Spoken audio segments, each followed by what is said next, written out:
Very nice. Good. Great audio opening. Hello. I say, waiting for people to come in because this is being done immediately with no pre-stream, meaning that we start with 0 people rather than a few hundred. Or lately, actually, we've been starting with like 2,000. That's super cool. It's super rad. Hey, everyone. How you doing? Hope you're doing good. I'm doing great. I'm just going to sort of fill the air with meaningless platitudes until there are enough people in here that I feel it's worthwhile to continue with the actual topics of discussion. 30 entire people. My God. It's like the OG secret game stream. Yeah, the secret game streams. I remember those. Back when they had to be secret, back before we did them for realsies, you know? Yeah. Oh, yeah. There we go. Unannounced. 200 people. There we go. That's more than 50. 400 people. There we go. That's more than 200. We're really bringing it in, folks. 600 people. And you know what? We got a lot of fun stuff to talk about today, too. So I'm really glad you guys are piling in. Phenomenal opportunity, huh?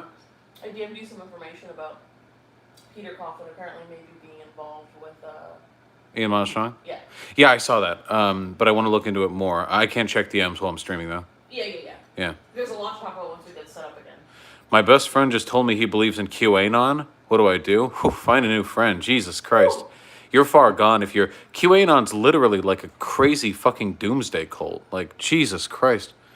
Yeah, it's pretty far gone. You enjoying the weather today? Offline on the website. Yeah, it takes a while for the website to catch up. You enjoying the weather today? Yeah, the weather's okay. It was a little overcast, but that's okay. It's all right. Make fun of that friend.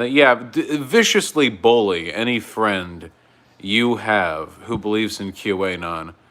Jordan Lewis, thanks the $5. Yeah, for sure. I do want to talk about the QAnon stuff. It's frustrating. Everything that I talk about here, I might just go over again when I have the new studio because I want to make like a video, like a proper video segment on it, I don't just want to be limited to this format. Hold on, let's demonstrate the power of groupthink here. Are you going to be like this all stream? No. All right, we'll see. You're drinking soda. You're going to burp more. Guys smiling at me.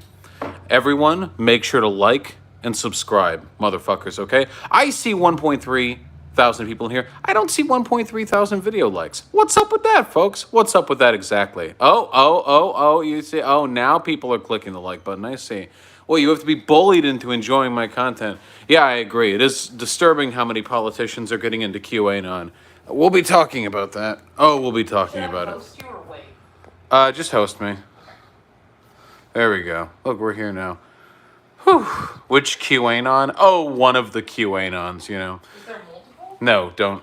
Okay. Are you going to keep jumping in?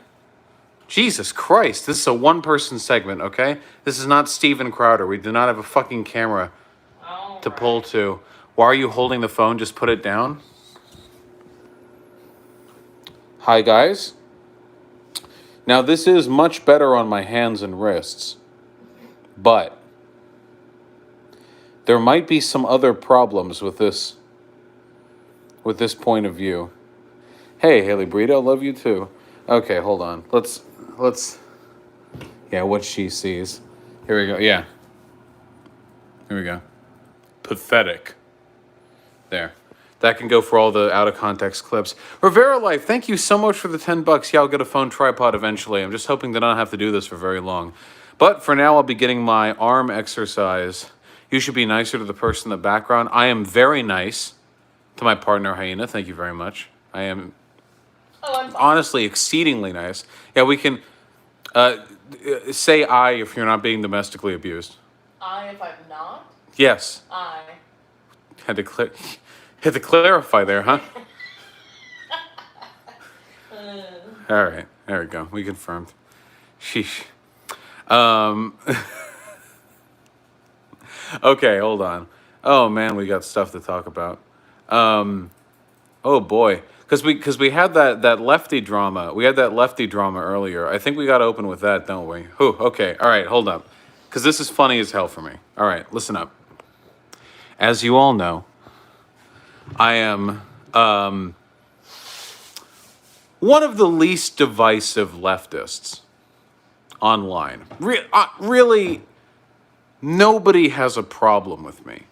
And so I was so surprised when I woke up this morning and I saw some people had a negative reaction to the contents of a previous stream. See, yesterday I was doing a phone stream, classic Vosh phone stream, and somebody asked, you say all the time that there are issues with class reductionism. Oh, quick warning. I love you all so much. Thank you so much, Austin Space, for the $20. I'm not going to be able to reliably respond to super chats right now because they just fade out on my phone screen. I don't have a way of tracking them. But later on, I'll probably be reading them as I get them. Yeah, so for now, I'm not able to do them immediately. Anyway, okay, hold on. Here we go. Whew. Anyway, last stream, somebody asked me, and they asked, Vosh, all the time you say that class reductionism is a problem in online leftism. Can you give an example of some people who behave this way? So I listed off quickly some people who come to the top of my mind. And I think this is everyone. I said the following people demonstrate like class reductionist tendencies, I say. And I stand by this. Peter Coffin, Angie Speaks, I said Kyle Kalinske dips his toes into it. The Chapo folks dip their toes into it a little bit, especially Amber. Jimmy Dore, obviously Crystal Ball. I think that's everyone I said. Did I miss anyone? Is there anyone else? And obviously there are like the tanky YouTubers. Like I would argue that people like Hakeem or the one Finnish Bolshevik probably, do they still do content? They probably like dip their toes into that as well. Oh, I said Ashley Coffin does it a little bit as well. Yeah, and I've seen some takes from their low society podcasts that I think are probably Caleb Maupin. Well, Caleb Maupin's not a leftist, so it doesn't. He's not a viable. I guess technically, like Kyle Kalinske isn't really leftist. Yes. Does Caleb Maupin identify as a leftist? Yeah, he identifies as a leftist. He's just a tanky. He's not just a tanky. That dude's a fascist, 100%. He was just a fascist. But I mean, he calls himself a leftist. Yeah, he does. He has the slimmest cone of red paint. He got like fucking lipstick, and he just like hastily fucking crisscrossed it over his brown shirt. Anyway, what was I? Do you think Central Committee / Mike from PA is a tanky? I don't know. I think he's just an asshole. That's the main issue. Holy shit. Anyway, okay, listen. We've started enough drama today. Anyway, I don't think he's tanky. Anyway. So I listed off these people, and then I did the stream, and I ended the stream, and I went to bed, and I ate just a lot of Reese's Peanut Butter Cups, because that's what we have right now. We have Reese's Peanut Butter Cups.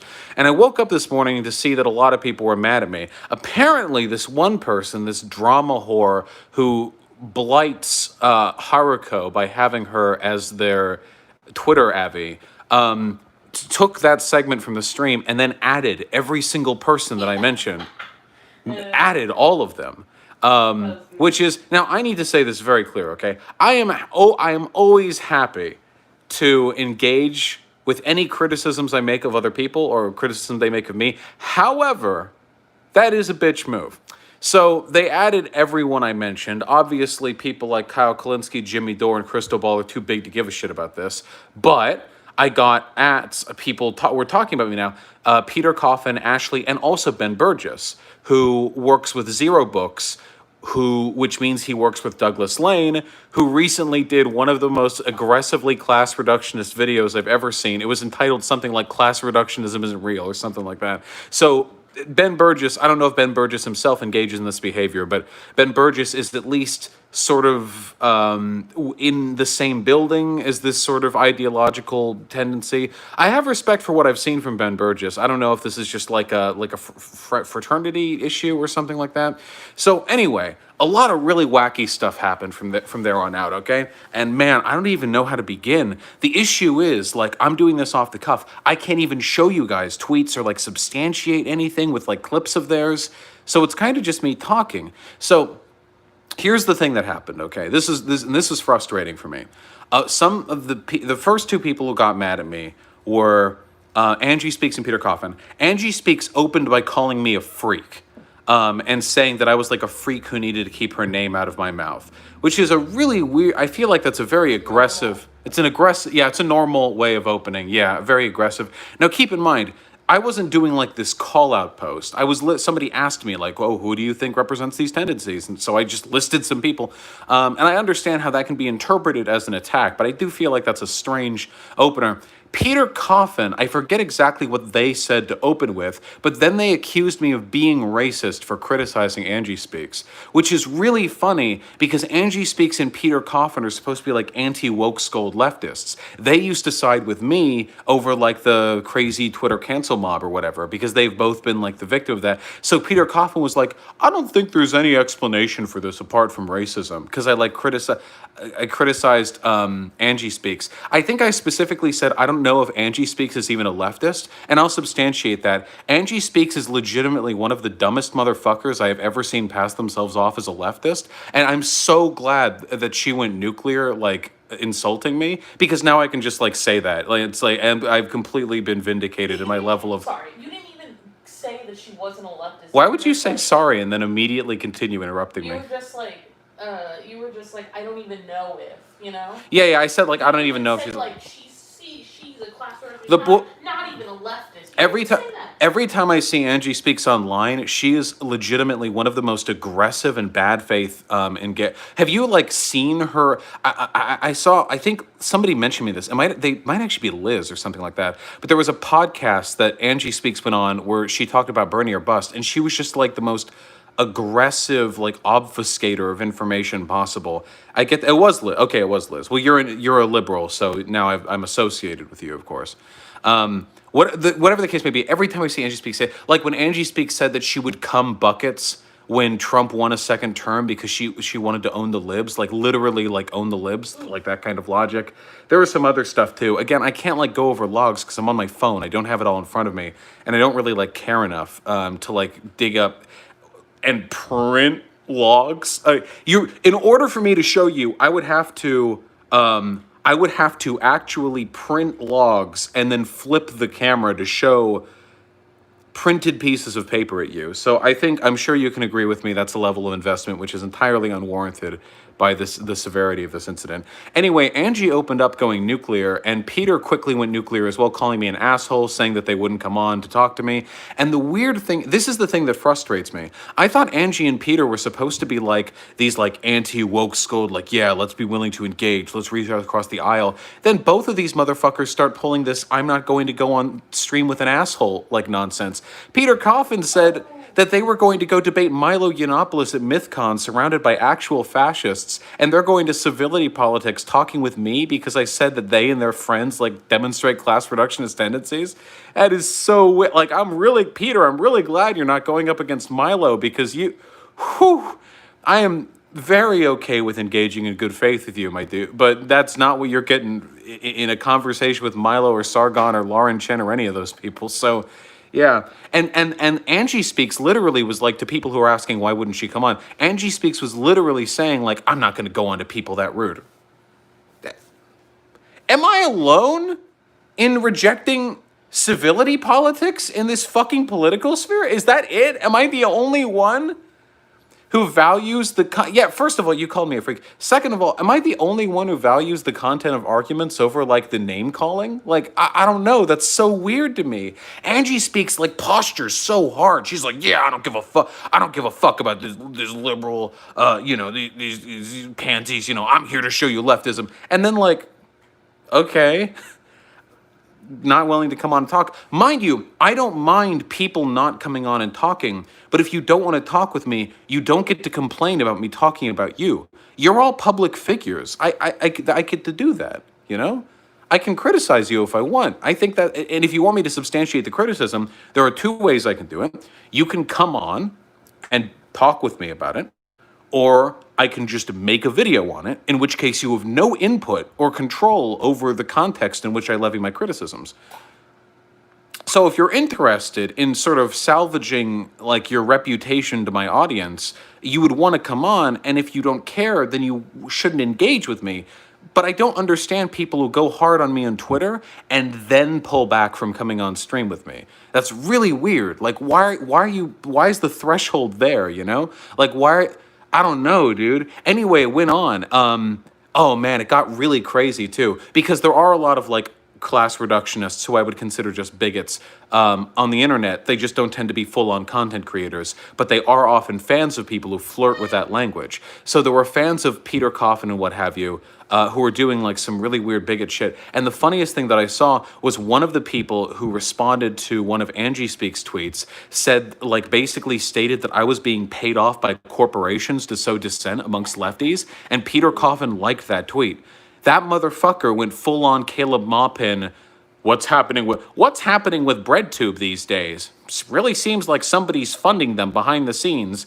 Like Peter Coffin like that. I swear to God, with these people, like, you rip off like one thin sheet of tracing paper, and they have the same like lunatic, like deranged behavior. Yeah, what's up? Oh, I was just. By the way, I'm trying to like rant. Oh, I know. I'm just like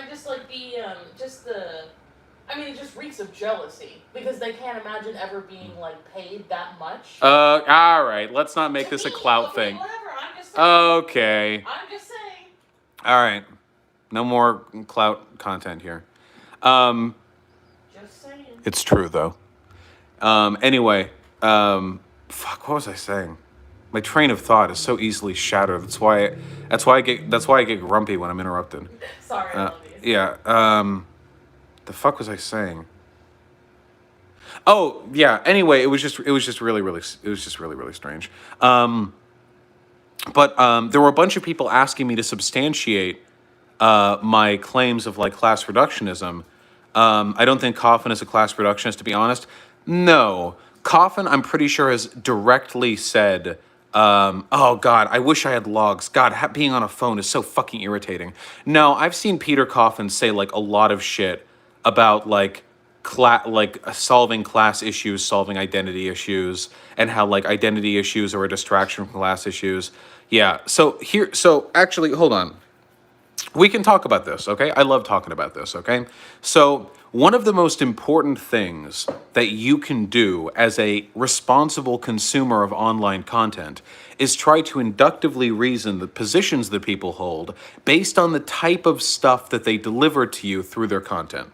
So, for example, this is the tool that I use to suss out reactionary and conservative beliefs from online content creators. There are a lot of people who don't openly say everything they believe, but keep it kind of, not necessarily dog whistling, but kind of like an underlying like through line of political content that you can pick up on if you're clever or if you get what they're going for here.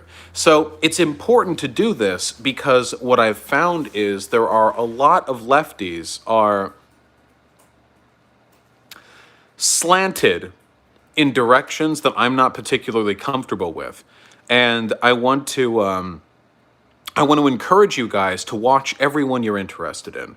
If you like Peter Coffin's content or if you like Angie Speaks content, you should remember that I'm not like telling you not to view their content or anything dumb like that. I'm only expressing my opinions on their content. But I would encourage you to look at what they do and what they say a little more critically. So here's my claim. When I say class reductionist, what I'm usually referring to is people who believe, or people who downplay or obfuscate the importance of social progress in favor of class-oriented progress, strictly along an economic line. Usually this is a Marxist bent. It's not just income inequality, it's relationship to the means of production. Now, and I want to be perfectly clear from the beginning, class and relationship to the means of production is really important when it comes to determining the level of privilege a person has in a society. That's unique to our society today, right now. For example, in 1930s Germany, it does not matter how much money you have. The ultimate superseding determiner of whether or not you are integrated fully into society is race and religion, or ethnicity, I guess, not wealth. You could be the wealthiest Jew in the world in 1934 Germany, but it would not save you from what's coming for you. Here in America, you can be a minority of any kind. Being wealthy will almost always save your ass.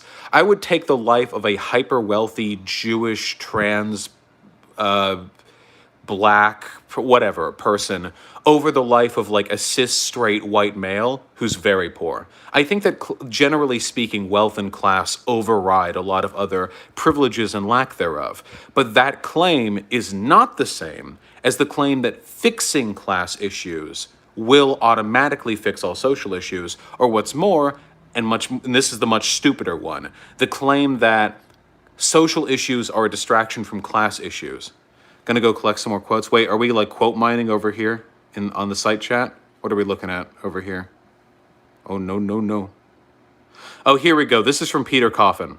If the majority of a marginalized group is rich, they're not marginalized. That's why you need to talk about class when you talk about LGBTQ issues. It quickly dispels a lot of the myths. Most are poor and working class. We just don't hear from people in trailer parks in the media. So there are a couple of problems with that. First of all, there is no group for whom the majority of people are rich apart from the rich. There's no demographic of people where over 50% are wealthy, except for the people who are wealthy. Even obviously. So the term majority here is kind of worthless. But the implication here is still kind of weird. Like the idea that like you're not marginalized if you're like a generally wealthy group. Gay people on average are wealthier than straight people for a complicated set of reasons. Jews are on average wealthier than Gentiles here in America. But that obviously doesn't track onto an accurate map of oppression, does it?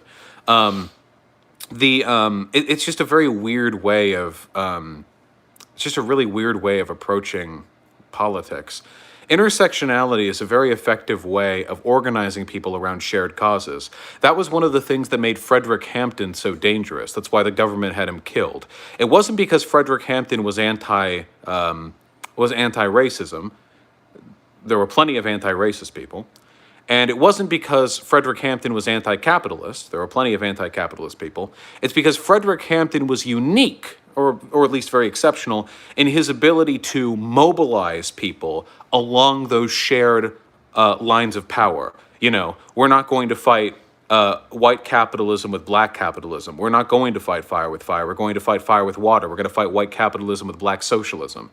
Frederick Hampton, the guy who probably got me into populist leftism, and I love the man for it, was very much of the opinion that it is through the advocacy of race issues very often that you can bring people towards class issues.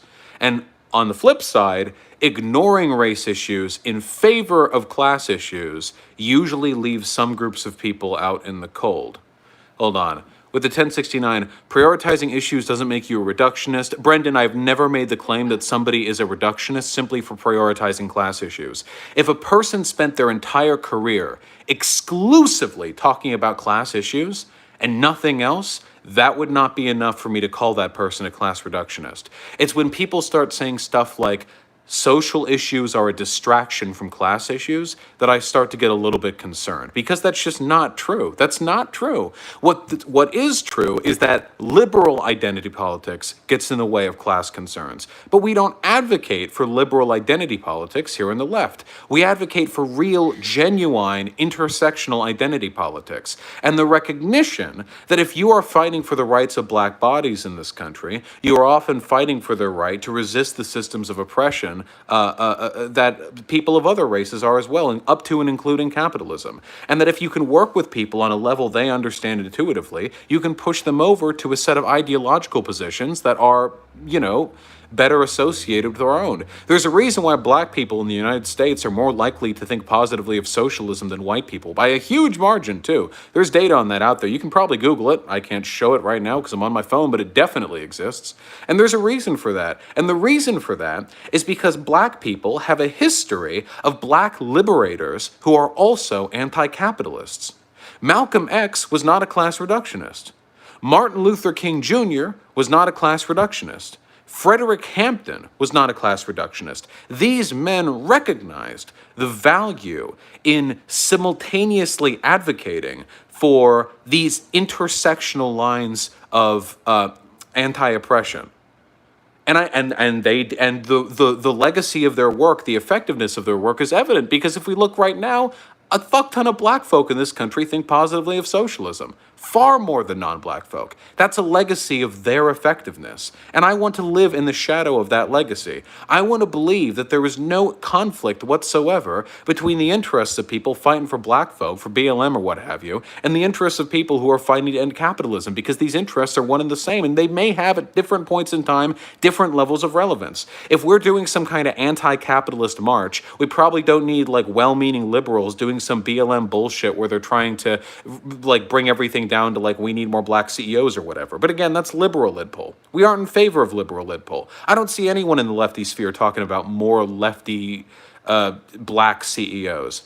And likewise, if we're at a BLM rally and then some white folks in mass take the fucking loudspeaker and start screaming about capitalism to an audience that may not be on their level yet, again, we're losing people here. This isn't hard. This is very basic coalition building. I had a class for this in uni. God damn it.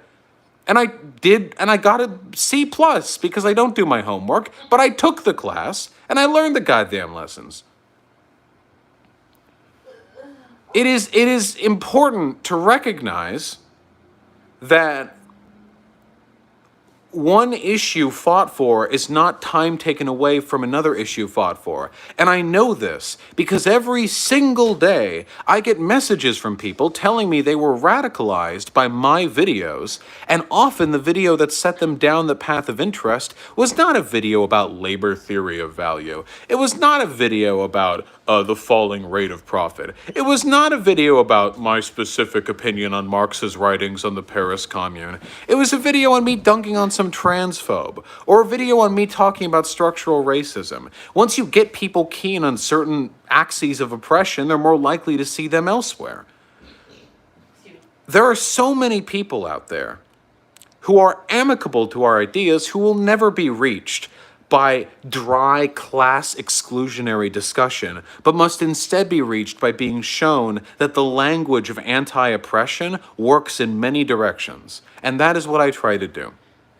I understand this. I'm doing a little bit of a proselytize here, and I recognize that. But in the absence of me being able to like assemble evidence that people are class reductionists, which I really don't have any interest in doing, if they want to talk about it with me, they can talk about it. I love having people on to talk with me. Ben Burgess will be coming on to talk with me.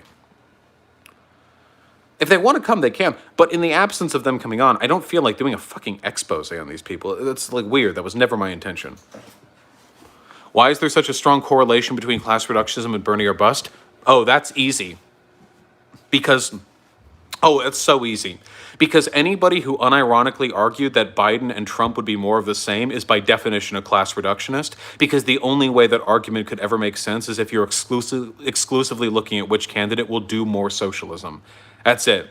If you have to ignore social causes if you're ever going to make the argument that Trump and Biden are comparable. And even then you're wrong, because economically you can still do more with Biden than you can with Trump, but still, that's why there's an association there. Talk to Finball. Finball can talk with me if Finball wants to. Just email me. Is it class reductionist to advocate for class issues which overlap with solving race issues on the premise it's more electorally viable? No, not at all. In fact, I've said this before. Reparations probably shouldn't be money just given to black folk. I think reparations should just be the government setting aside a ton of money to reinvest in neighborhoods below like a specific threshold of like economic development. That way we avoid a fuck ton of blowback, and we simultaneously essentially address the same issue. I mean, we could get black folk to, money to black folk who are like rocking six-figure incomes in like downtown or whatever, and they still, I mean, we could, and it's not like wrong to do that, but it probably wouldn't be the best use of available resources, you know? That doesn't fix the problem? Well, no. You can't fix racism just by bringing black people up to the same level of class development, but you can help it. That's the nice thing about intersectionality. I don't have to do any like weird head gymnastics in order to make this work in my head. Solving class issues helps with race issues. If we eliminate income inequality, one of the most effective metrics by which systemic racism is perpetuated is now eliminated. That's fantastic. But racism isn't just economics. Economics is one way to manifest racism, but what about the criminal justice system? I have a ton of data on this. It's really funny when I talk to lefties who make the same arguments as Ben Shapiro. Ben Shapiro said, well, actually, if you look at this data, this isn't evidence that black people are discriminated against. This is evidence that poor people are discriminated against. And then I talk to lefties, and they're like, well, if we solved poverty, then we... No! That's not what the data says! You bring a black and a poor and a black rich man to court, they're both going to get proportionally higher sentences. It's not just class, it's race too. Vosh, I like you. Can you maybe recognize when you screw up, like offhandedly repeating a common smear people use against Peter and Angie and saying they're not leftists? I never said that Peter isn't a leftist. I said I don't know if Angie is a leftist. And yeah, I'll stand by everything negative I've said by Angie. Also, like immediately, like all it took was me like saying I think these people demonstrate class reductionist tendencies, and they called me an asshole, a freak, said that I was tearing the left apart. Angie Speaks called me a McCarthyist. Coffin called me a radlib. No! Wait, what the fuck are you talking about? You kidding me? Jesus. These people were... Here's my personal opinion. You know what? This is my personal opinion. I could be right about this. I could be wrong about this. Are you ready for this? Okay? Here's my hot-ass take, okay? Peter Coffin and Angie Speaks have never been, like, uncivil to me in discourse before. To my knowledge, I don't think they've ever been, like, spoken ill of me. I'm really confident that was probably just because they didn't want to irritate me because I'm a large content creator, and that in private they probably shit-talked me and called me a radlib, and now they just feel like they don't have to pretend anymore. That's my feeling. I don't have an explanation for how wildly they like went off the moment they got the excuse to. Unless they're like incredibly easily triggered. I feel like that's the only reasonable explanation. Like they thought like it's either they have the temperament of a child or they secretly hated me to begin with. Whatever they want to take, you know, whichever they think is preferable. And then they do the woke scold bit. For Peter Coffin to do the woke scold bit, this must be racism against Angie Speak. Come on. Come on. Work with me here. You could just come on. We could have a talk. That would be too civil. It would be too civil. How do we stop systemic racial bias that's not in the books? Also, how do you think about the Fed invasion of Oregon? We'll be talking about the Fed invasion of Oregon, but that systemic racism shit, and that's a whole stream right there. Whew. Hopefully this will eventually lead to a discussion. I just think Peter's tired because he's been harassed a lot for the past 2 weeks. To be clear, nobody was harassing Peter Coffin on account of my stream. I just quickly listed some people. The only reason Peter Coffin lashed out is because some drama bait whore quickly clipped it and then added that. I did not send people to like harass Peter Coffin or anything like that. But I bet Peter Coffin is tired. I bet Peter Coffin is very tired. Honestly, everything I've seen from both of those content creators has been fairly disappointing. I don't really want these people representing the left. Charles McGee, why do other leftists seem to despise you? Because I'm honest, and they call me a grifter because I'm not one. They call me a grifter for being honest about my opinions and challenging people when I disagree with them. When the opposite is true. There's nothing less griftery than me constantly being open with my values. And I'll stand by that. The reason they don't like me is because they know for a fucking fact I'm not going to just shut up and let them say stupid shit without any fucking pushback. That's why they don't want me to grow big. Every single time I come up in these circles, like, oh, Vosh just likes to stir drama, they're like praying. They're doing fucking dark magic. What's it called? What's the name? Come on.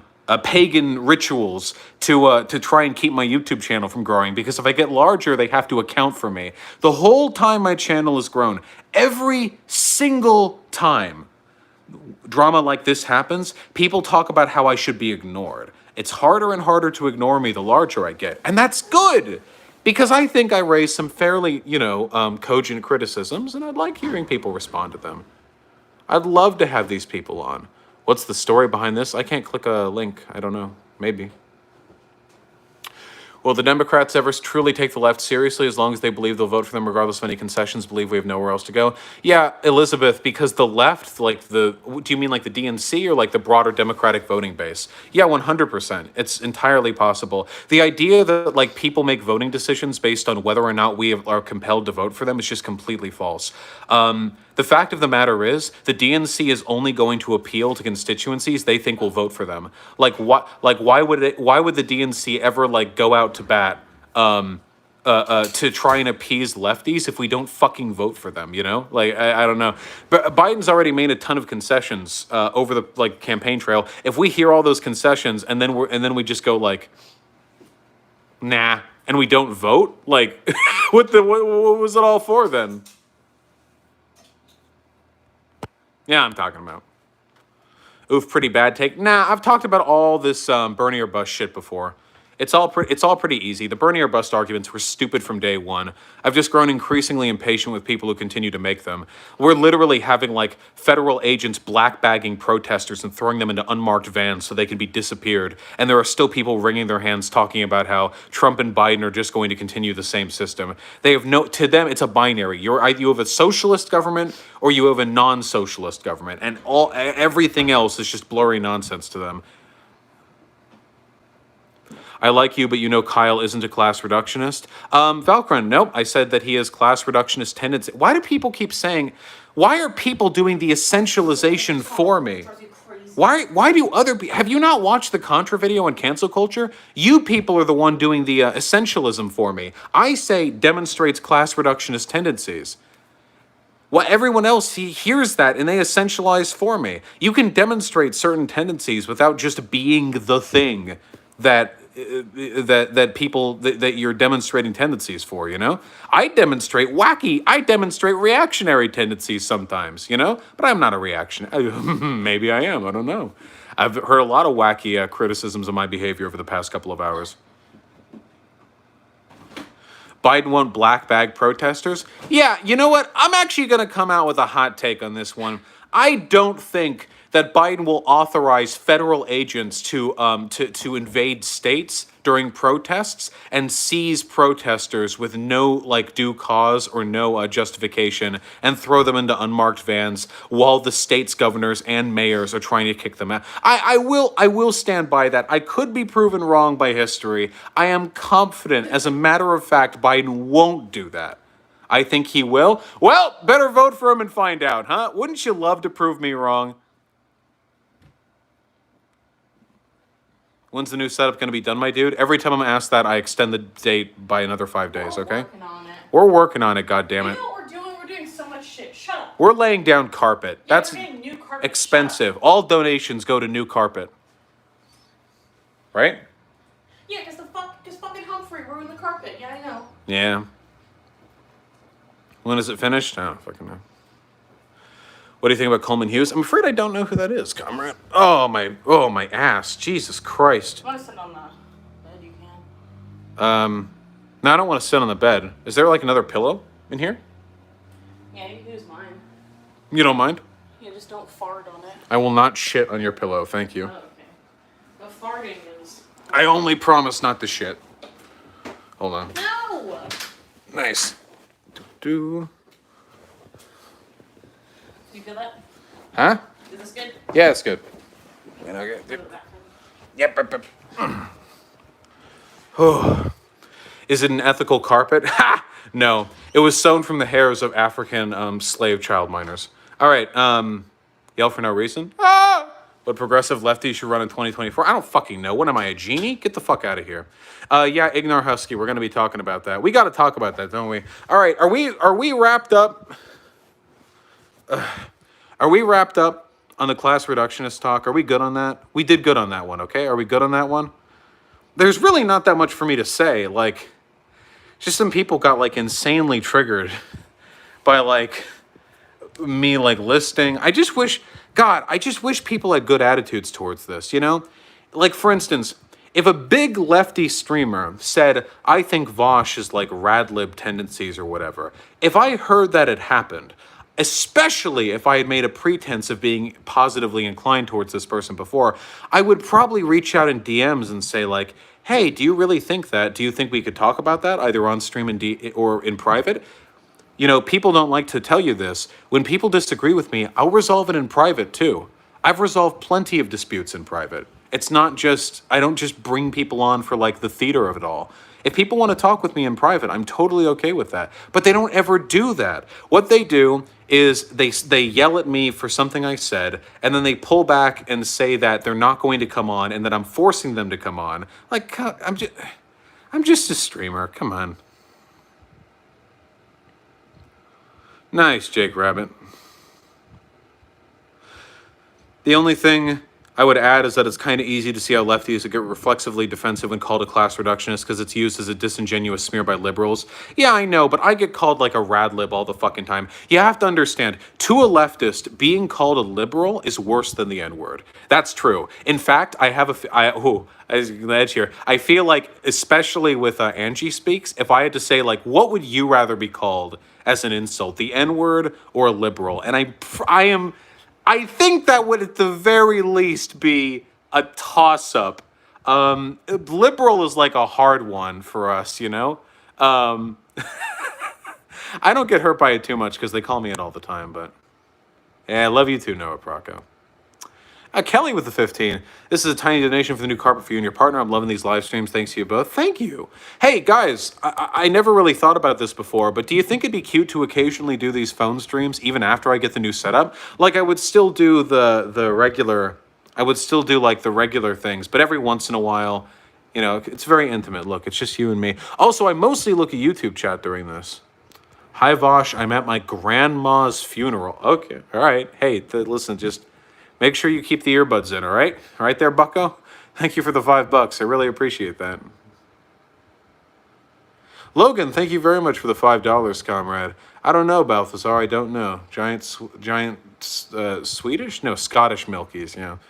Ashley Coffin has also said some stuff that I may be concerned about, but I don't think Ashley Coffin does.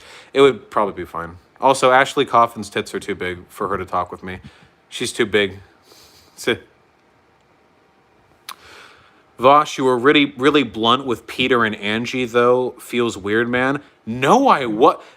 Go look at the timeline on Twitter. They both attacked me before I attacked them. I hate it when people rewrite history like that. It's so frustrating. If you actually look at the order of... I did the stream where I just listed like who I thought had class reductionist tendencies, and then Ashley Coffin started by calling me a freak. Yeah, I don't know. It's a little weird. They're still triggered too? Yeah, and they kept tweeting about it for hours afterwards. Angie, not Ashley Coffin, Angie. Angie Speaks, not Ashley Coffin. Why do you care about being solo even though you advocate for solidarity? What do you mean? What's my favorite color? I don't know, I like blue. I saw Shu reached out. Oh yeah, I'll talk with Shu about this soon. Dream Biden VP? Me, obviously. What are you talking about?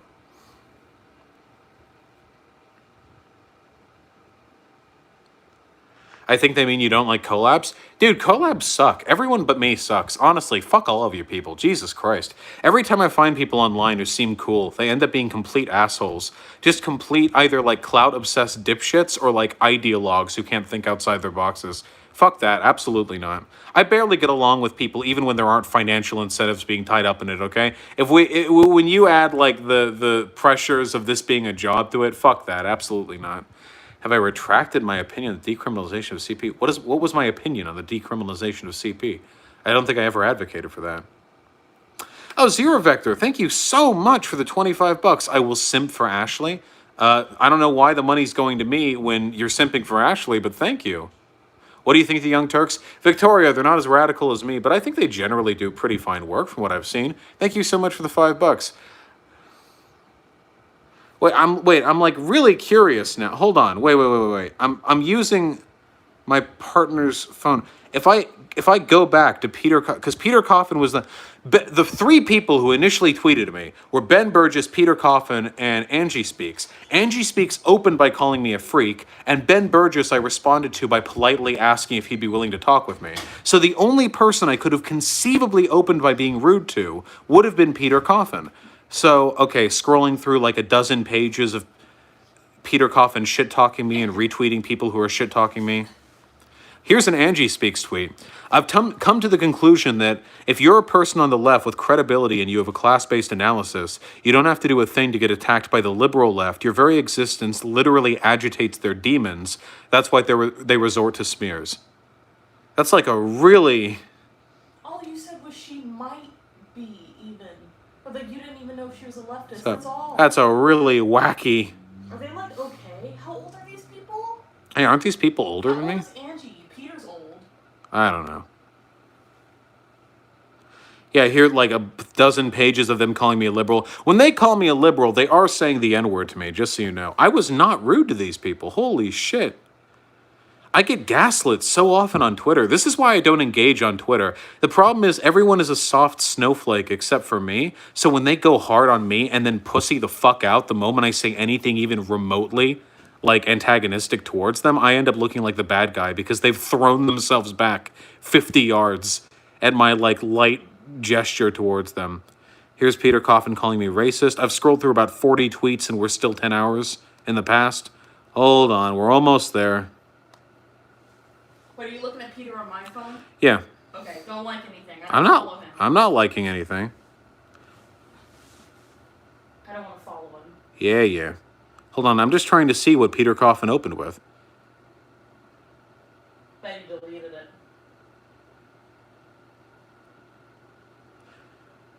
Wait, did they actually delete that? Oh, I think they actually deleted that.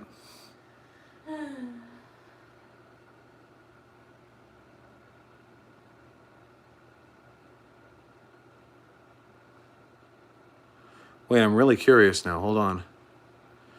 Let's take a look at my tweets. Hold on.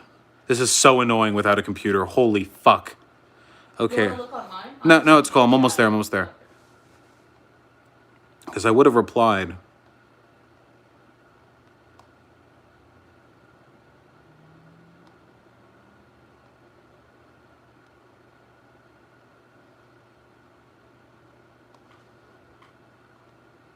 We're almost there.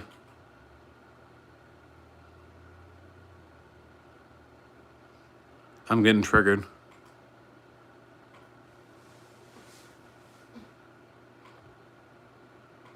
Yeah, I think I don't see that tweet anywhere. What the fuck? All right, well, whatever. Let's just assume that I'm right. Okay? Let's pull the phone away a little bit farther. There we go. Holy shit, people sure did donate while I was just idly looking at Twitter. I got in a huge argument with somebody in the Deep Fat Fried Facebook group over you being a grifter. They called me a shill and a sheep. Yeah, I've noticed a lot of people in the Deep Fat Fried subreddit fucking hate me. They keep talking about me like I'm a secret sociopath.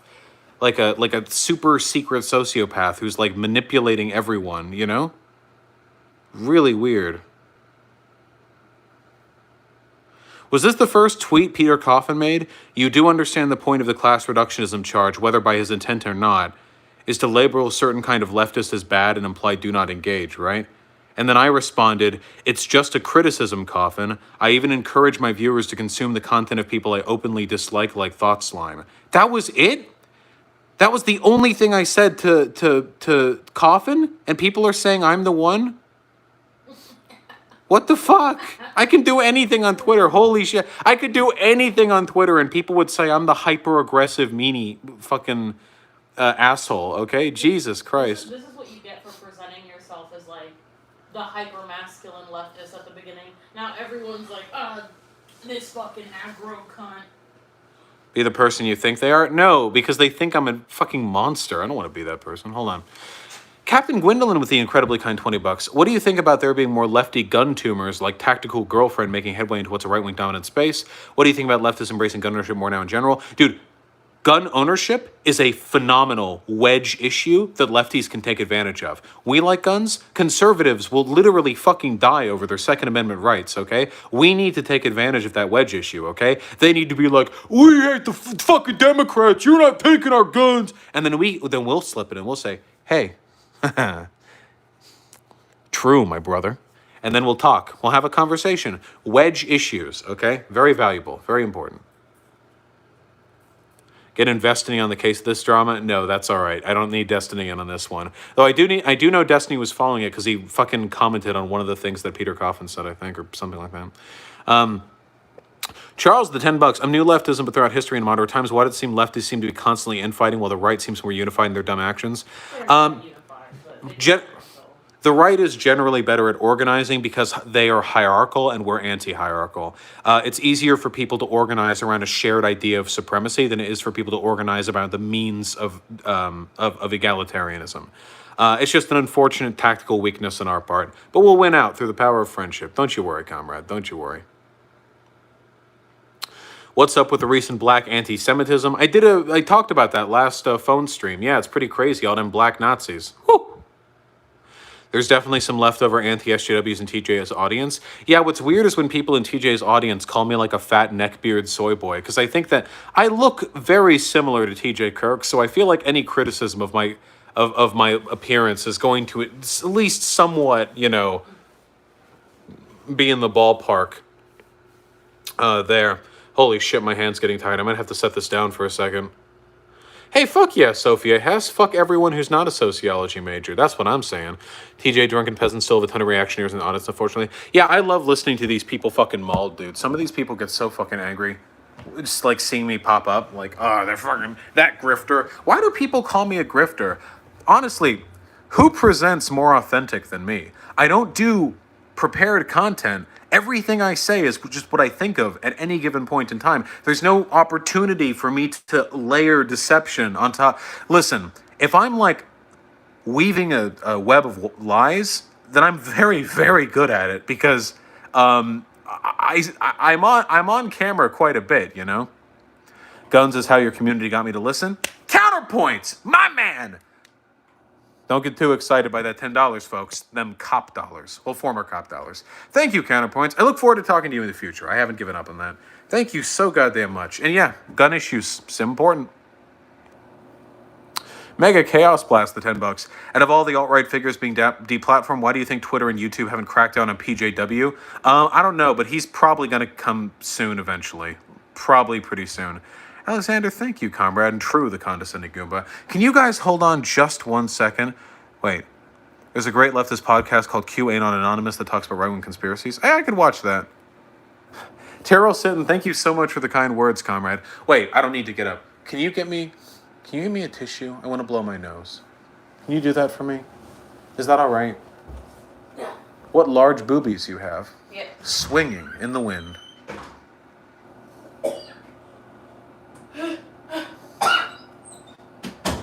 Corona.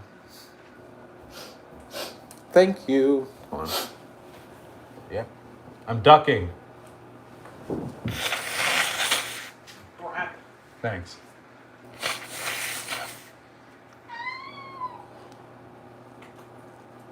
Oh! Yeah? All right, we're back. Yes.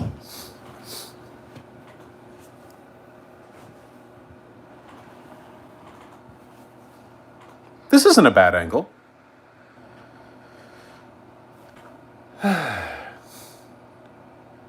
Anyway, I'm looking forward to talking to Shoeonhead about all that nonsense.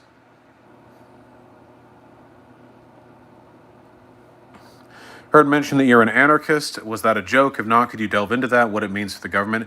Jazzy Cube, anarchism is a political philosophy oriented around the minimization of hierarchy, usually entails a stateless society. Governments would continue to exist, but they would politically be represented in a different way. It's actually a pretty complicated subject. I'm afraid it's not something I can just jump off into. We do have more to talk about, I'm afraid. Hold on, I'm sorry. No!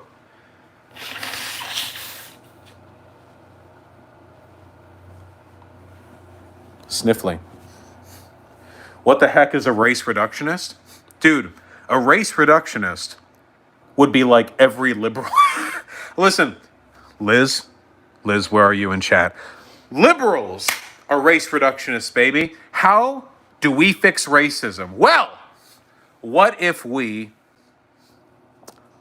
had more black CEOs? No, to the highest order, one of the greatest inequalities man can inflict on man is the deprivation of material wealth. It should, listen, in our society, is very useful.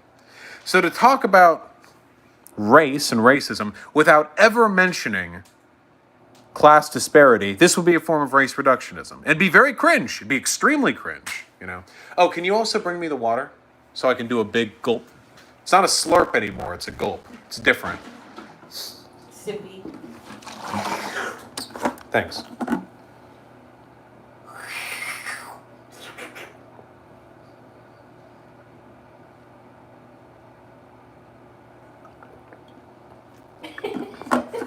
Oh, yeah. Oh, yeah. Okay, we're back at it. Politics. So have you guys noticed? Have you noticed that 1984 is happening in real life right now? What the fuck is going on in Portland right now? Holy shit. I'm not joking. What the fuck is going on right now? So, as I understand it, federal police have moved into Portland. No. Federal police have moved into Portland and have started, against the will both of the governor and of the mayor, and have moved their way into protests and have begun to literally fucking black bag protesters and throw them into unmarked vans. Yes.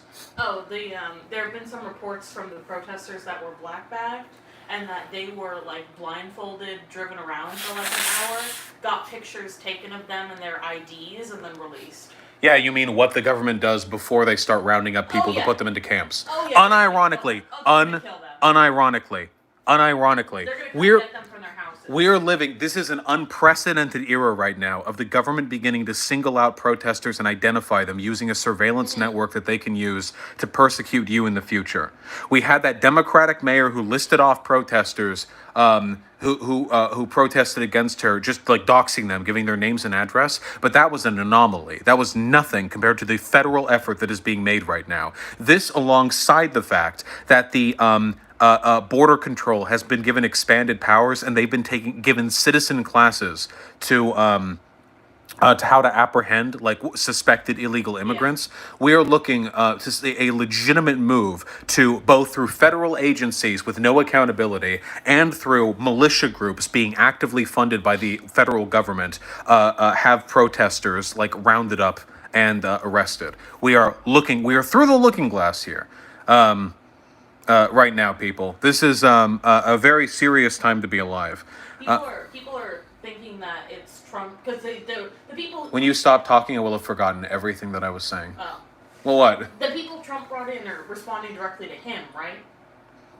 Like they're like under his direct command. We assume, but we don't know much about the agencies that are doing this. The federal police that are moving in. Yeah, I just see some people thinking that this is their testing grounds because Portland's always been a white supremacist like breeding ground, so I think they're gonna do this in bigger cities. Anyway. The Portland is a city where there was already a tremendous amount of available evidence that the police openly work with white supremacist groups. Have you seen that video where that police officer just walks right up to a like one of the Proud Boy and just like does this very clear, like very pronounced, and then walks back? Yeah. The police in Portland are very thoroughly compromised, and now they are working alongside federal agents to essentially record info on legal protesters. Protesting is legal. I know a lot of you probably are not aware of this, but these are Gestapo tactics. And I think we are going to see, towards the final months of Trump's presidencies, a legitimate effort to make illegal protesting. Trump doesn't want protesting to happen when he attempts to seize his next term. We need, oh God, we need so many things. We need to remember that a second term of Trump is not a second term of Blythe idiocy, or inane Twitter, tweets to laugh at. We are looking very legitimately at the possibility of our right to protest, of our right to organize being eliminated in this country. And yeah, they've been getting away with this for a while now. These Gestapo tactics have worked on illegal immigrants for decades now, but and that's horrible, and I'm not saying it's not, but to be fair, the step needed to bring those tactics towards the general citizenry, the effort needed is significant. And it does mean that we can no longer act with impunity on behalf of people who are less advantaged. Oh man, we need to be careful. We need to be really, really, really, really careful. They would see us dead.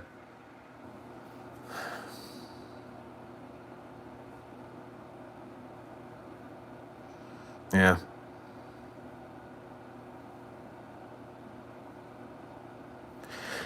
This ties into what I was going to say about QAnon.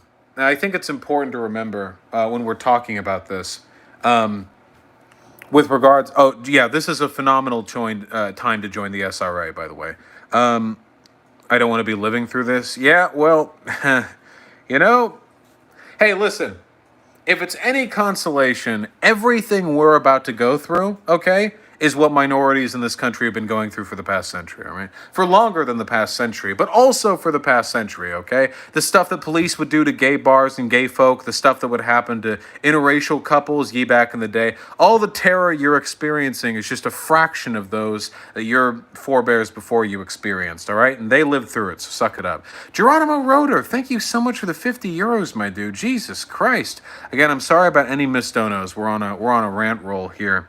What's the SRA? Socialist Rifle Association. It's the NRA, but good.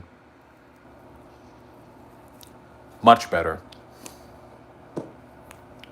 We yeah.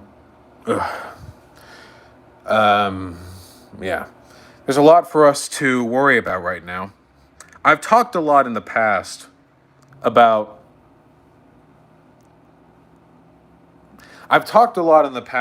the fact that Trump is going to attempt a coup during the election. Do I own guns? Yeah, I own guns. And I stand by that, and I believe that very handedly. Now, he's not going to be able to just seize the second term. You know, we can't do that. But what he can do is mobilize his fan base in such a way as to ensure that they will treat his loss, if he does lose, as a travesty against justice. And that is very dangerous. And we have a name for this group of people. They are the QAnon people. There is a reason that QAnon is being pushed in certain media channels to the extent that it is, and it is because the people who believe in QAnon believe that Trump is some sort of divine messenger of the people who was looking to fight against the deep state and unearth the satanic Hillary Clinton, George Soros, Bill Gates plot to destroy America, and only Trump can do it, and he's doing his best, and that Q is a top secret insider who leaks info, and so on and so forth. But this QAnon thing, which started as shitposting on 4chan, has gone very, very far. Just earlier today, I think, was it the New York City Police Union boss? It was New York City, right? Did an interview with Fox News. He had a QAnon mug sitting on his desk, placed visibly in front of the camera. This is a person who is in charge of a union that organizes the police in one of the largest cities on the planet. And he believes there is a deep state conspiracy that Donald Trump is the only person capable of defeating. QAnon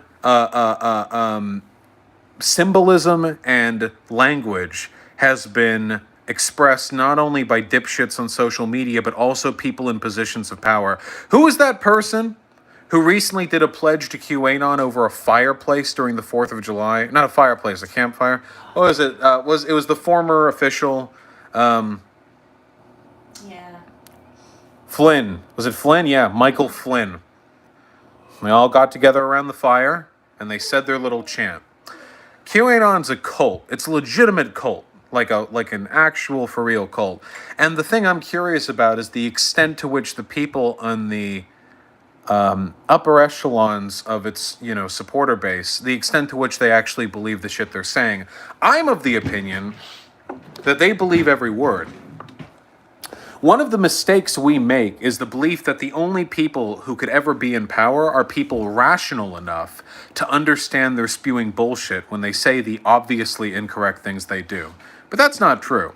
There's no relationship whatsoever between sanity and power. None whatsoever. In fact, in the Trump administration, where he actively removes people who speak out against him and will promote people who speak favorably of him, look how he did literally violated ethics laws by promoting the Goya fucking bean brand because the CEO said a nice thing about him. This is Trump's only interest with regards to the company he keeps is people who will feed his ego. And in an environment like that, it makes sense that the people who would rise to the top, these people would be the most hardcore sycophants imaginable. These would be the hardest cocksuckers, the people who can suck the most Trump cock. And a lot of those people are going to be QAnon followers. Is that scary to anyone else a little bit? Again, New York City police union boss. That's really high up there. That is a position of power and influence. And this person not only is a believer in a cult, but they want to signal it. And you know what I've seen online? A lot of people on Twitter right now, and you can go look if you want, are talking about how they stand with the New York City police union boss because he trusts in the plan. These are cultists. It's funny because the QAnon mythos necessitates the belief that there's some sort of crazy cult going on behind the Democrats and the Rothschilds and what have you. But the real cult that's infiltrating our government is just that. I am so sick and fucking tired of conspiracism, folks. Every argument that I make on this stream, everything I defend, everything I justify, all of it can be reduced down to very basic, very, very empirical, very provable points.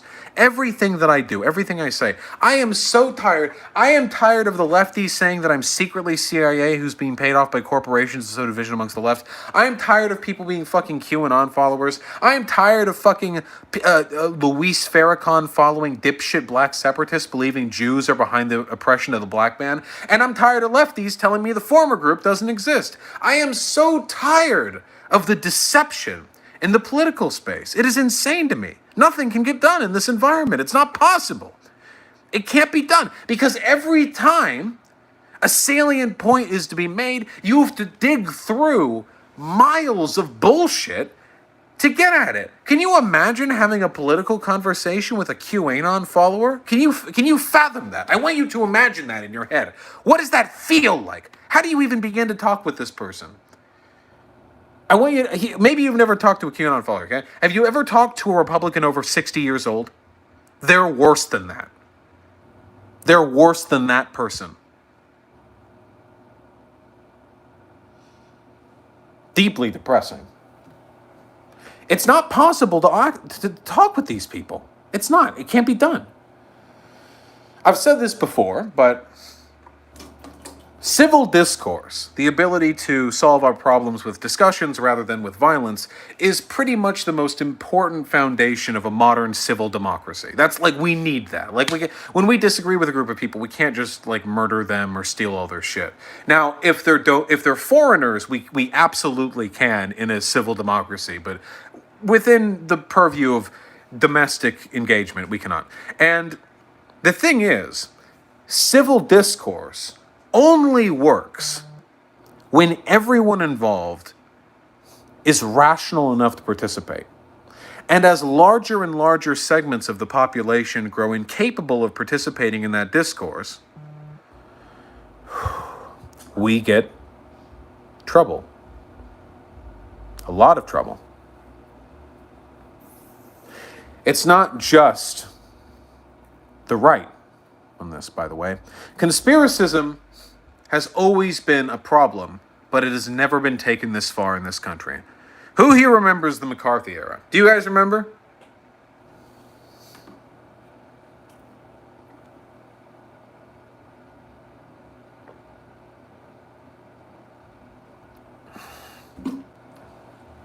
I'm sorry, I was being unclear with my language there. When I said remember, I was saying, do you remember being taught about this in history class? My apologies for the unclearness. McCarthy was a lunatic. He took advantage of paranoia against communists, and he would testify with a religious fervor that he had information that so-and-so people in the government, so-and-so many people were secretly communists. He would say this about Hollywood. He would say this about the U.S. government. He would say this about Congress. He would everywhere. He would say this all the time. Always, he had this list of people, and he would always talk about that list, but he never shared that list. He never actually shared the list. It's interesting. He talked about it, Never actually gave the list. It's weird. And McCarthy eventually did something that discredited him. He accused the military of being communist. Now, even to the far right in America at the time, that accusation was outlandish enough that it delegitimized the previous accusations he had made. Even the far right in America at the time were able to listen to this man say that the military was communist, and they would say, okay, well, all right, okay, okay. Just a few days ago, we did a video where Tim Pool accused the military of being radically far left. Did his fan base abandon him? Or have people's standards for conspiracism fallen? We're headed in a very dangerous direction right now. And some days I legitimately worry if our war should be against capitalism, racism, sexism, or if our war first must be against the faculties which impugn people's reason. Because I don't know if it's possible to even begin dealing with capitalism or dealing with racism or what have you in this country if a massive portion of our voter base is fucking insane. The war against misinformation, I think, must supersede the war against all other things. I think that has to be it. Now, we can do both when it's possible. I'm not saying we drop arguing in favor of progressive socialism. I'll still be doing that every single day. But I think that because everything else, like the belief in workers' rights, the belief in racial egalitarianism, all of these things flow downstream of one's ability to have reasonable discussions. It all flows downstream of that. If we can't do that, do we want to spend the rest of our lives trying to push moral causes on an increasingly large group of Americans who can't even agree on whether or not the Earth is round, or whether we live in a heliocentric solar system, or whether vaccines cause autism? Are we capable of pushing people towards moral positions when they can't even agree on empirical ones? When they're so easily wooed by conspiracism that they will believe there is a secret war taking place between Donald Trump and the deep state before they will believe the evidence of their eyes and ears? I genuinely don't know. You know, I hate the, I know people accuse me of simping or whatever, but credit where credit is due. Destiny has said that when it comes to deplatforming people off the internet, he doesn't actually care about deplatforming open racists or fascists or whatever. He cares about deplatforming people who engage in bad faith, conspiracism, lying, disinfo, that sort of thing. And the more I think about it, it's not a perfect standard, but I think it's a damn good standard. Would that hit us in some places? Yes, absolutely. I don't know if there are some lefty content creators who would be knocked off for that one. And also virtually every conservative would as well. And there's no objective arbiter for what good faith engagement is. But, man, it is really scary. I don't mind wide political gulfs, I convince Nazis. I have an audience that is spackled with people who were once Nazis or fascists or what have you. Easily. But those people were only brought over because their minds were susceptible to new information. And I just don't think a lot of people these days are.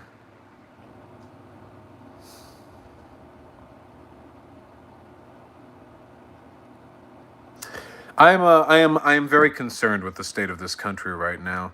I do hope that you will forgive me for being slightly more doomer than usual, In one day, I see at once not only were these federal police blackbagging protesters, but I saw people defending it on Twitter. You know, people like Ian Miles Chong, of course, who's a fascist. Tim Pool, pretty sure. Even Ben Shapiro, pretty sure, said something in defense of it. What did Ben Shapiro say? Fascism isn't when protesters are arrested for looting and rioting. Fascism, in a fascist society, you wouldn't even be able to complain about this. Something like that. You know, fun fact, Ben Shapiro called an Obama State of the Union address fascist, and when asked why, he said that it was because Obama was forcing you to agree with him. Definitely the knower of fascism and its meaning there. Even people like Ben, well, I don't think Ben is stupid, but Ben is paid to be stupid. You have to be stupid to make conservative arguments. Every single person I bring on this stream, every conservative I bring on this stream, will just be another project of disassembly. There are no good conservatives. There are the best conservatives, the most intelligent ones, are the people who do what Tim Pool do, where they posture as centrists because it allows them a certain degree of plausible deniability. They don't have to defend their actual positions, you know. Those are the smartest ones. The smartest conservatives will not put themselves in positions where they have to defend the things they believe. It's a reason why Ben Shapiro doesn't actually do debates.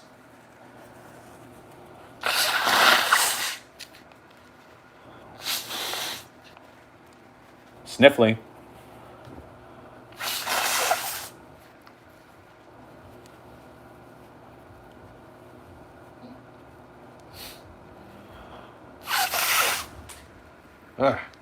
What are you going to do?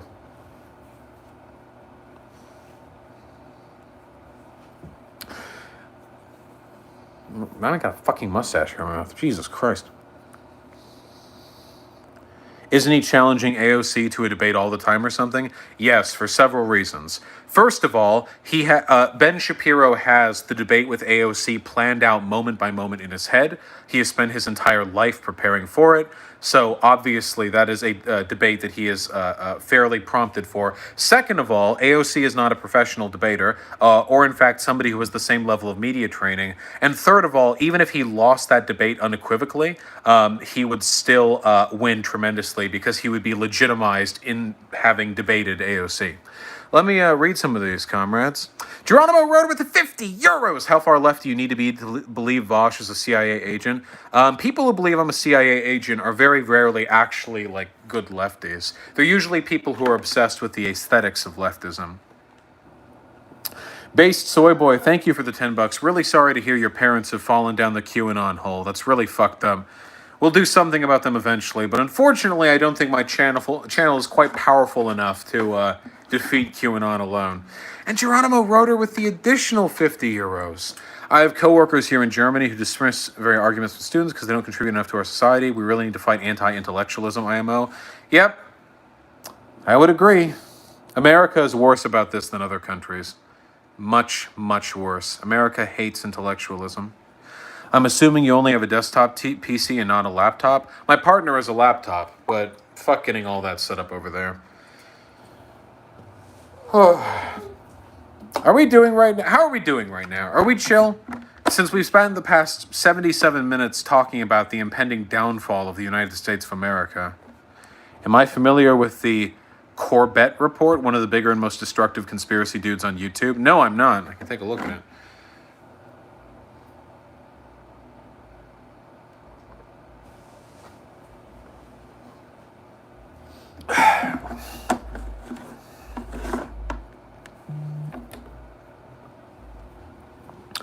I would strongly suggest, honestly, I think one of the best steps moving forward for Portland specifically might be for protesters to just not protest there. Might just want to leave Portland to the far right, so the only people they have to clash with are police.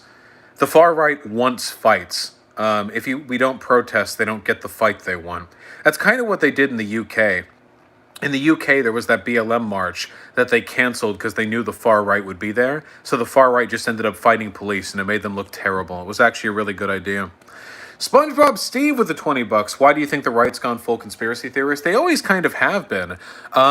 Conservatism over the 20th century was pretty much entirely propelled by the Red Scare. You know, that was the entire fucking baseline for it. But it has to, because conservatism is irrational. Irrationality, kind of hard to defend on its own. You have to defer to other tactics.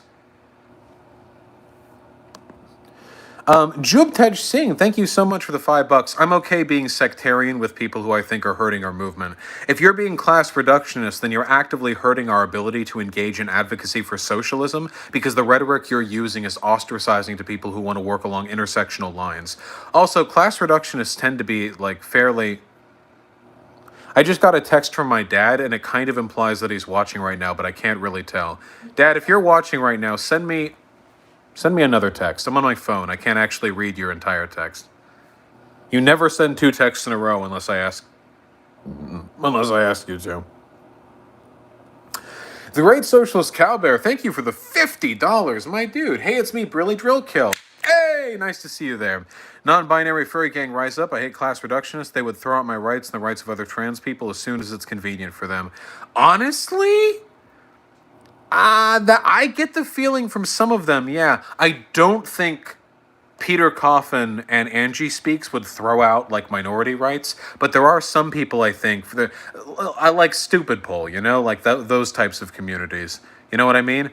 No, where they, I think the official Stupid Poll Twitter recently, like, just tweeted something about, like, to find out if a trans woman is a trans woman, just look at her Adam's apple or something like that. Stupid Poll spends way more time shit-talking minorities than they do advocating for socialism. They're literally just, like, reactionaries who think it's cooler to be, like, anti-capitalist. Mom, Dad.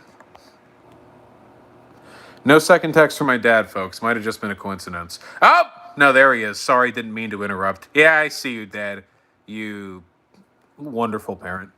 Love you. Caleb Roma with the $20. Go grab an Asus G14, a $50 webcam. Cheap at $1,500 is a better processor than your 2700X desktop CPU, along with an RTX 2060. It's bananas, my dude. No Shillerino. Caleb Roma, don't worry. I will have all my comp equipment set up soon. I'm just getting the room redone. And in the meantime, I just have this. But don't worry. We'll be upgrading our computer as soon as we get everything else set up. Geronimo Rotor. Thank you for the €50, my dude. Trans rights to you too, comrade. And true. Very true. Love you too, Mugen. Yeah, alt-righters do have crazy eyes. Tiago Megas, thank you for the €5. Yep, can't reason with QAnon people. What do you think Trump's base will do if he loses the election? I hope violence can be avoided. There will be a tremendous amount of stochastic violence across the country if Trump loses the election, up to and including attacks on federal offices. There will probably also be a resurgence in hate crimes after Trump inevitably blames far-left militant BLM radicals and illegal immigrants on voting, you know? There will probably be some more lynchings of black folks. Some illegal immigrants are going to disappear into the night, using tactics trained into them by the federal government, by the Border Patrol. But ideally, things will quiet down shortly after that, and we can spend the next 4 years crushing them culturally. You aren't going all Black Pigeon Speaks, right? No, Black Pigeon Speaks just does videos on how brown people are going to lead to the downfall of a given Western country. I'm specifically talking about real things that are actually happening. I wish I could talk more about what to do to avoid them, but that's kind of the tough part, you know? Oof. Woo! Ooh. Vice President Trashman with the $5. A pastor in my hometown believes in QAnon, and he is building a militia, and he spreads it to his congregation. Yeesh. Yeah, that about makes sense. I mean, I'd say you should challenge them during the sermon, but you'll probably get shot. I don't know. That'll turn into some Far Cry shit real quick. Let's debate on homophobia, pride, and Trump's liberal agenda. I don't know who you are, but email me. Maybe we can. I don't know. Yeah, Comrade Anthony, I think Thought Slime is kind of a bully. It's really weird because people say that, like, people like me and Xander are bullies, but Thought Slime is so abusive. yeah, there are a lot of these, like, really soft ooh-woo, like, lefty types online are actually massive assholes, incredibly toxic.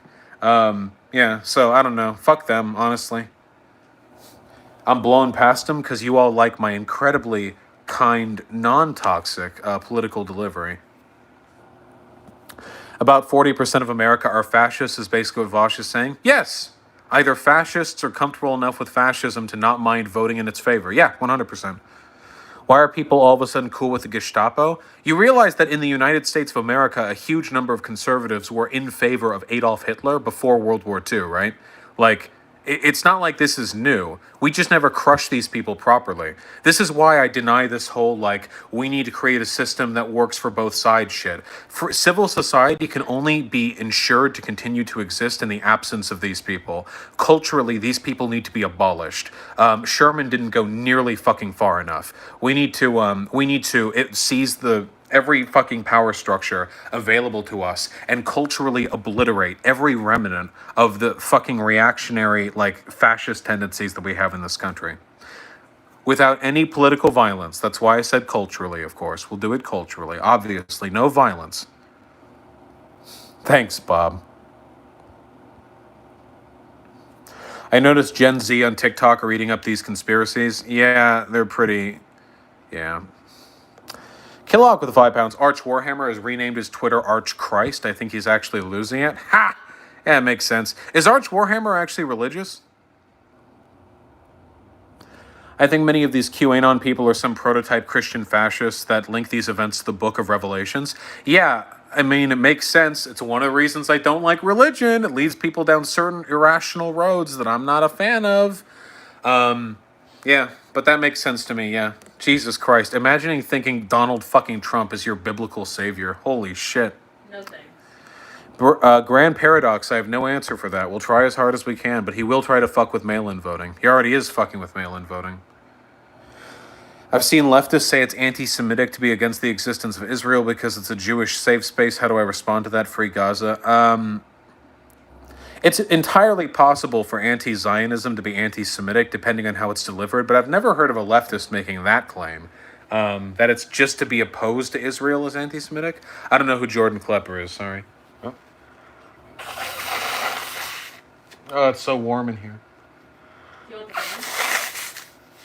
No, I'm good.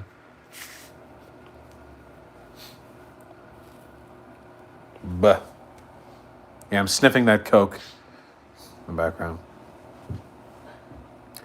You probably don't know who Omar Johnson is, but he's basically the end of the black separatist movement. The end of? Like, he's putting an end to it? That'd be nice. Any signs someone believes in the JQ, my family seems off? I mean, you can just ask them. Just ask, like, hey, do you think there's, like, a shadowy group? I don't know. Huh? Do you feel it? Yeah.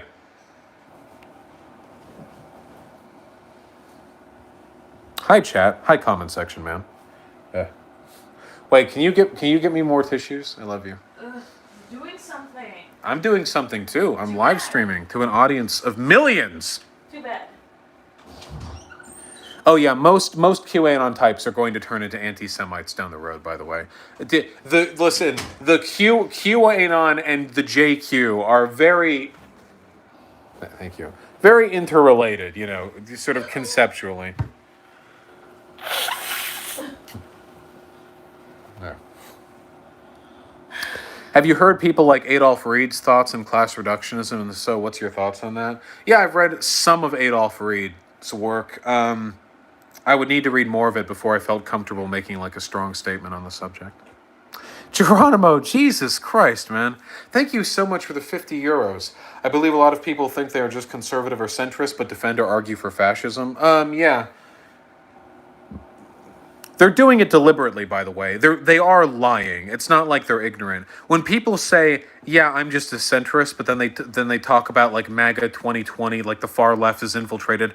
They know what they're doing. They're being dishonest, you know. It is a very deliberate thing. Yes, I do mostly look at YouTube chat with this format, Liz. What are you gonna do, huh? Stay mad. What would you say to a family member who falls into conspiracy, end of the world, government, satanist, and lives in hate and fear? Cut them off from your life. Don't live with them. These people are broken. Also, hottest take. Are you ready for it? A person who falls into deep conspiracism can never love. can never actually love the people around them.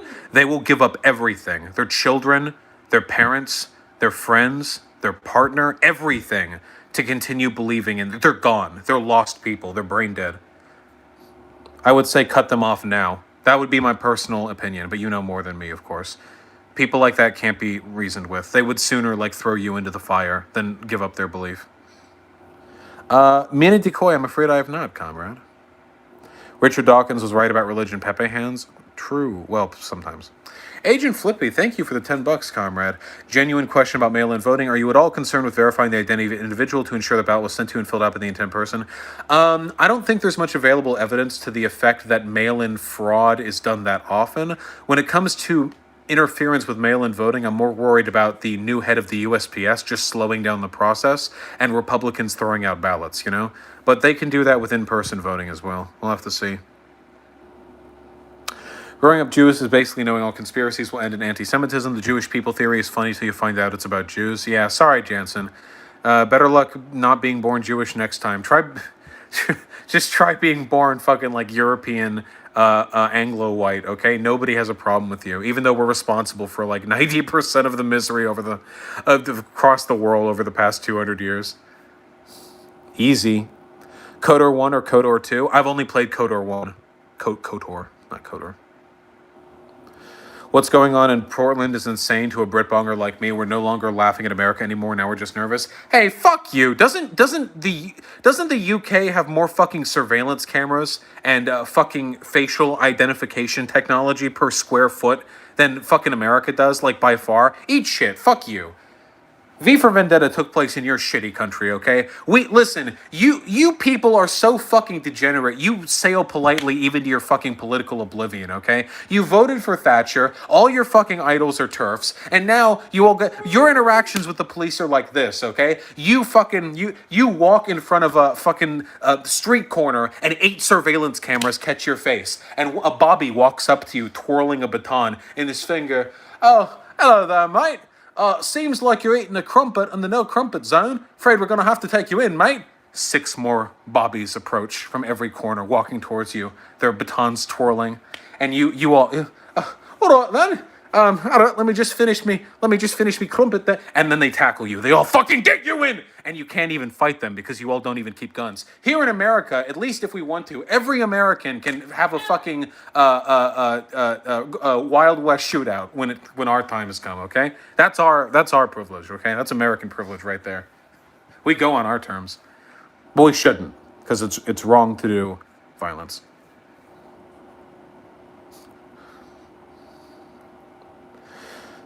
What I've noticed, a lot of QAnon types are not conservative. They're alternative medicine / yoga / vegan. How is that possible? I mean, if you're QAnon specifically, you probably have to be conservative.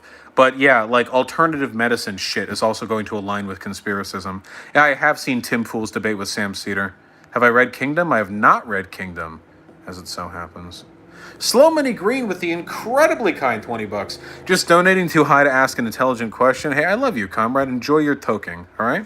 Balthazar with the $10. Did you see Asheville, North Carolina passed reparations? Yeah, I did see that.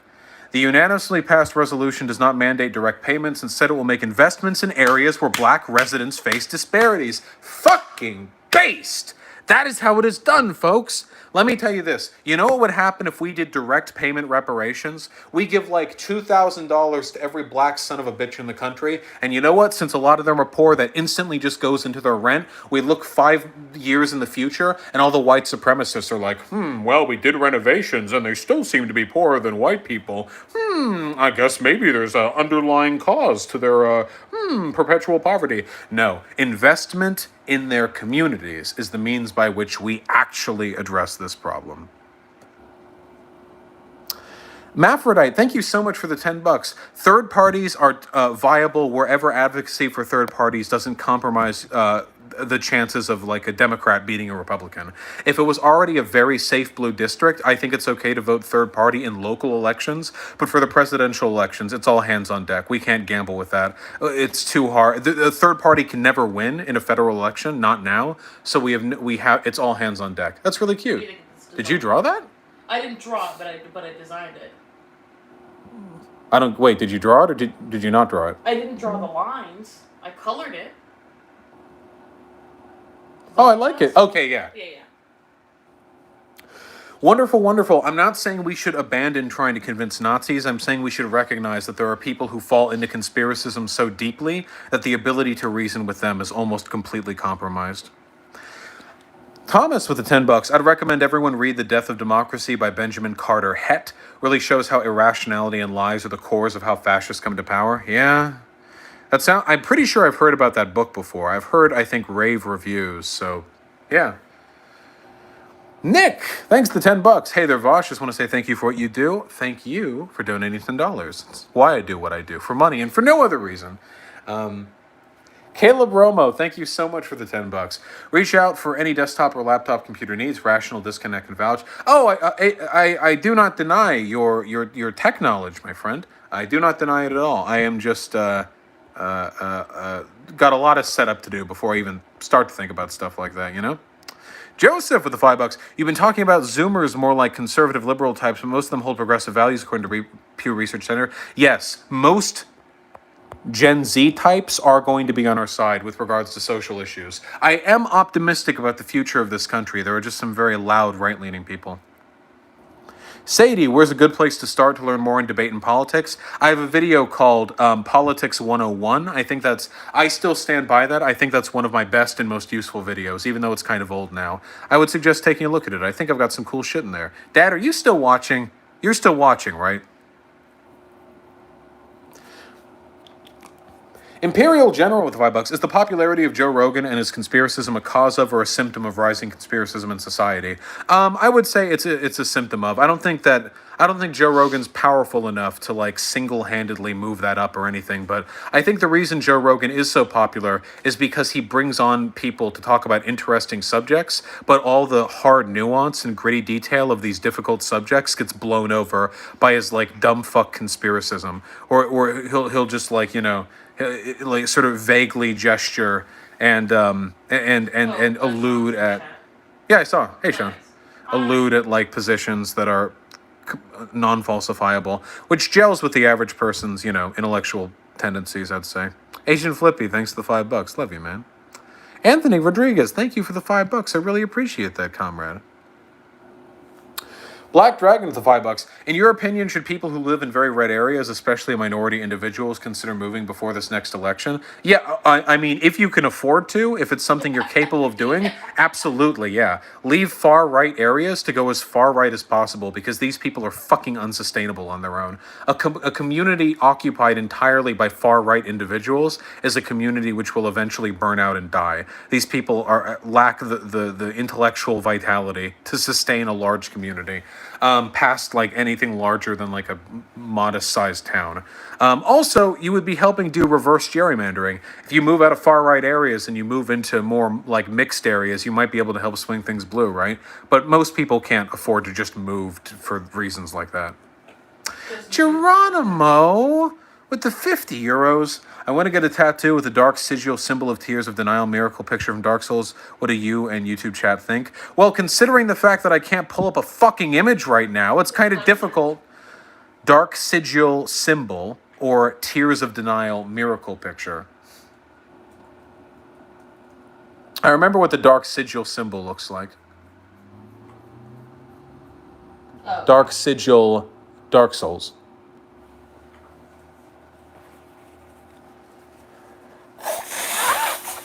One of our friends got the moon.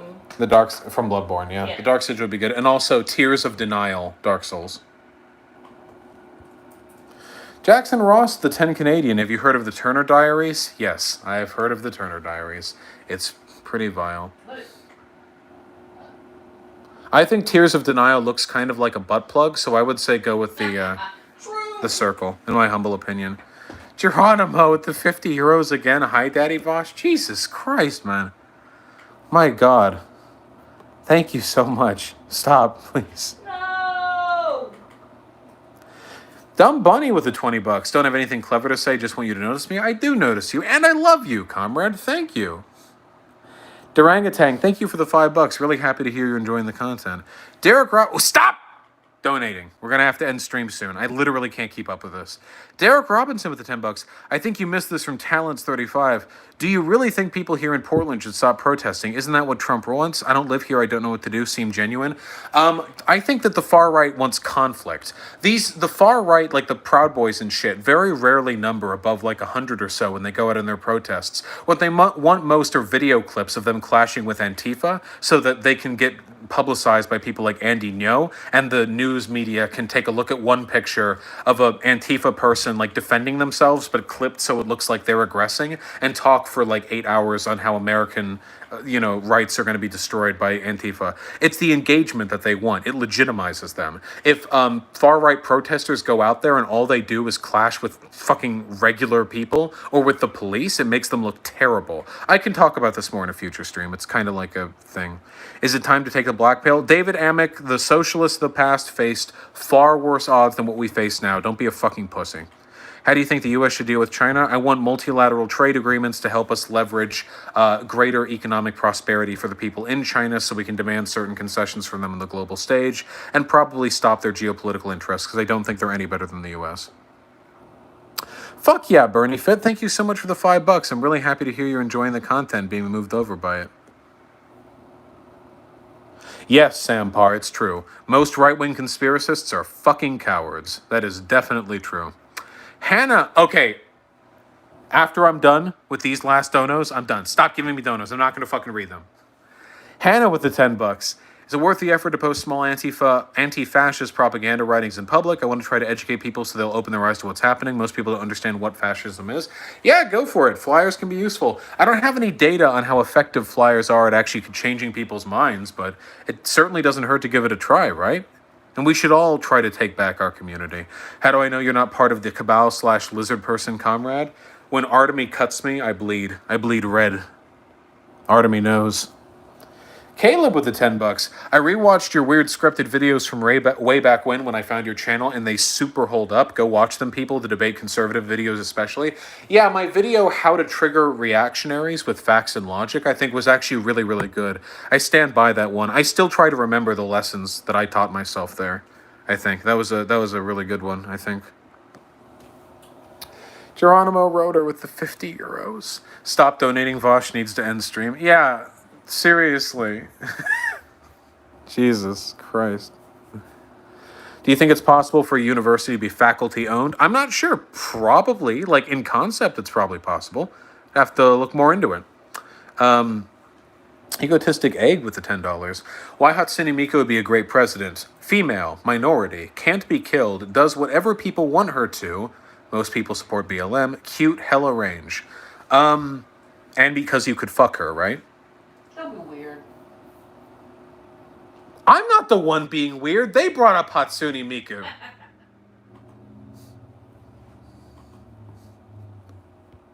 Fucking degenerates.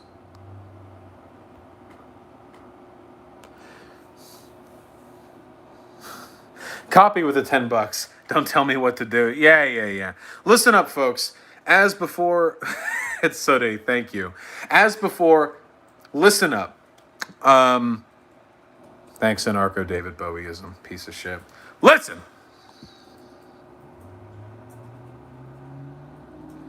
to me, okay? I really enjoyed this. We spent some quality time together. I love you. You're beautiful people, okay?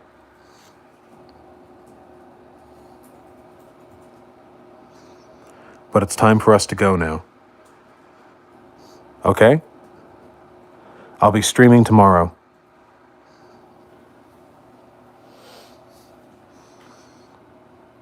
I love you all very much. Thank you so much for the kindness. Thank you for taking the time to drop in here. Thousands and thousands of you, despite the fact that there is nothing going on here right now other than me ranting. I love you all so much. Take care of yourself. I'll see you tomorrow.